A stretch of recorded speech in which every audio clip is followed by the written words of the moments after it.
Hi, it's Peach. Welcome back to Blood Talks. Today we are going to do something a little different. I will show you how to perform an HIV test at home using this kit, OraQuick, as well as give you information about this test kit and HIV. This OraQuick is an in vitro diagnostic developed for home use. It tests for HIV-1 and HIV-2 by following simple procedures and collecting oral fluid. I will go over and demonstrate how to use this kit properly based on the manufacturing instructions for the most accurate test results possible. This particular kit works by looking for our body immune response to fight the HIV virus. In other words, the test detecting the antibodies that our bodies produce in response to HIV infections. Let's go over some warning and precaution first. The information is from the package insert, which you can read about it as well. Number 1. Make sure you have sufficient lighting when you are taking the test. This is important because the test results could show a really faint line, and that can be misread as negative if you don't have sufficient lighting. Number 2. If you participate in a clinical trials for HIV vaccine, you may get false positive. Number 3. If any of the contents have any signs of being tampered with, do not use the kit. Number 4. Do not eat, drink, or use oral products within 30 minutes of starting this test. This just to make sure that there's no interference from food or drink you just eat. Number 5. Do not use this test if it has been stored above 36 to 80 degrees Fahrenheit. This is the reagent storage temperature, and if the temperature goes above or below, the reagents may be compromised and not work the way they're supposed to. Now we are going to take a look at the kit. The kit comes with almost everything you need to do the test. Number 1. Pouch contain a single-use test device. Number 2. Pouch containing a test tube filled with 1 ml of liquid reagent. Number 3. Testing directions attached to a plastic box. Number 4. Pre-test booklet. Number 5. Post-test booklet. Number 6. Disposable bag. Number 7. Pencil. Number 8. Package insert. What you have to keep in mind while taking this test: set aside about an hour for the test because you don't want to be stressed. This test will have a waiting time of 20 to 40 minutes before you can read. After 40 minutes, the results are no longer accurate. Procedures. Prepare for the test. Do not eat, drink, remove dental or retainer, or use oral products 30 minutes before starting this test. Step 1. Pull a pouch that said test tube and remove the test tube.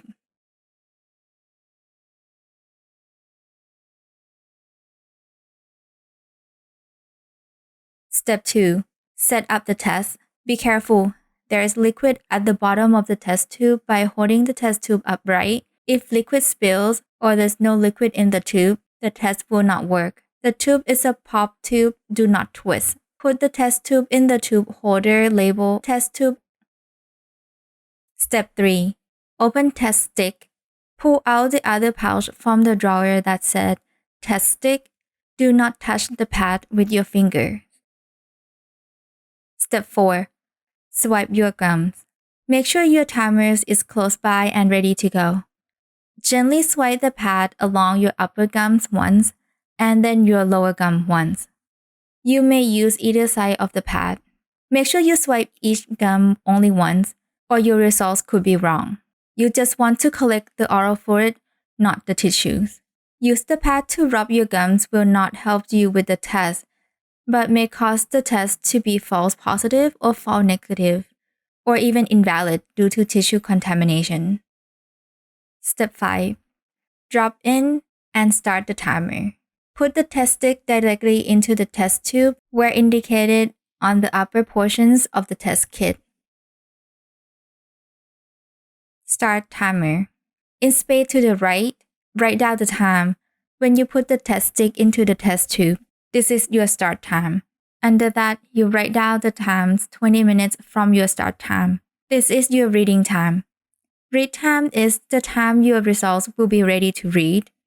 And under that, write down the times 40 minutes from the start time. This is the expiration time. After this time, your results are no longer accurate and should not be used. Step 6. Wait 20 minutes. Here's the most difficult part, the waiting game. Open the tab label open so that it will cover the test stick. Do not read the test results before 20 minutes. I know it could be very anxious waiting for your test results, but you will have to trust the test and let it do its thing. Step 7. Read the results. In order for your test to be valid, you must see a control line show at C. Negative means there's a line at C and there's no line at T. For a positive result, there's two lines, one at C and another one at T. Any line that show up, even a very faint one, consider as positive. If your result is positive, contact your doctor. A test shall be repeated by a trained professional like me, a CLS. Step 8. Remove the test stick and put a cap on the test tube and place all the contents in the disposable bag provided in the lower drawer of the test kit and throw it away. This bag will help protect your privacy so you can throw it away in any trash. I love that. It's so convenient and they thought about everything.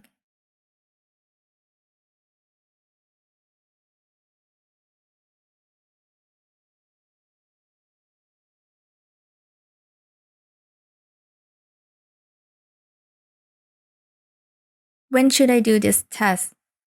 This test can be used to detect HIV virus if used 3 months after a risk event. Use this test earlier than 3 months, since a risk event may not produce an accurate test result. If you test within the first 3 months, you should test again 3 months after the risk event. This doesn't mean that you have to be exposed to what is called risky event before you can use this test. You can also use this test if you want to know your HIV status, or if you are pregnant and 17 years or older. What categorized as risk event? Have sex with multiple partners, have sex with someone who is HIV positive, or whose HIV status you don't know. Sex between a male and another male, using illegal injected drugs or steroid, sharing needle or syringe, having been diagnosed or treated for hepatitis, tuberculosis, or sexual transmitted disease like syphilis. How can we get HIV? You can get HIV through contact with these body fluid. 1. Blood. HIV is in blood, so many things you can do that bring you in contact with another person's blood, like sharing needles. There are professionals who come into contact with people's blood all the time, such as phlebotomists, who draw your blood when you go to clinics or hospital, or CLS, people who are performing tests on blood and other body fluids. Doctors and nurses are also working really close with patient blood as well. Number 2, semen and vagina fluid. Number 3, breast milk. HIV can be passed from an infected mother to her child through breastfeeding. Number 4, newborn of HIV positive mother can be infected from exposed to blood during birth process. HIV is not spread through air or water, insect bite including mosquito, or physical contact like handshake or sharing dishes, given that there's no open wound. What is this test not designed to do? 1. This test is not to help you make decisions on behavior that you may put yourself at risk. It is not like, oh, I'm negative, I can go and have sex with a stranger. Or number 2, this test is not for those who already tested positive or undergo treatment for HIV. How reliable is this test? 99.9% of people get accurate negative test results, and 91.7% accurately identify people infected with HIV. Thank you for your interest in this video. because that means you are interested in taking control of your HIV status, and that is a key to help stop the spread of HIV infections. Thank you for staying with me until the end. What do you want to know next? Do you want to know more about blood bank, chemistry, microbiology? If you have any burning questions, please feel free to leave me a comment down below.